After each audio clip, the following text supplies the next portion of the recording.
Chelsea ရဲ့ Stamford Bridge ကွင်းမှာအလုပ်လုပ်နေတဲ့မြန်မာလူမျိုး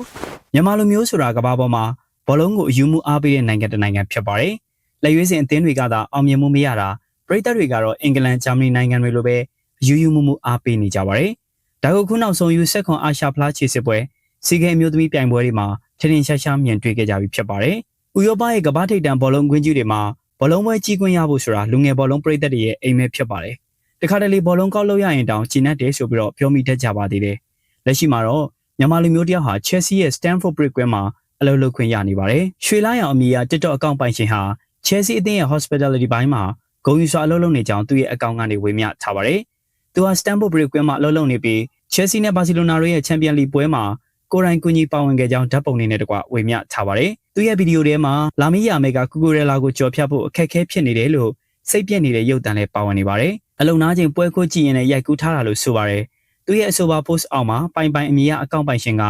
ဘောကောက်လုပ်ချင်ပါတယ် Chelsea မှာအိမ်သာဆေးရကွာဘာပဲဖြစ်လုပ်မယ်ကွာဆိုပြီးရေးသားထားပါတယ်။ဒါကကျွန်တော်တို့မြန်မာလူမျိုးတွေဘောလုံးကိုဘယ်လောက်ထိယူသွတ်လဲဆိုတာလေပြင်းမှာဆင်သွားတယ်လို့ထင်ထင်ရှားရှားကြီးဖော်ပြနေပါတယ်။ရွှေလာရောင်ရဲ့အဆိုပါဗီဒီယိုဟာကြည့်ရှုသူ9000နီးပါးရှိနေပြီးမြန်မာလူမျိုးဘောလုံးပရိသတ်တွေကြားမှာလူပြောများလျက်ရှိနေပါတယ်ခင်ဗျာ။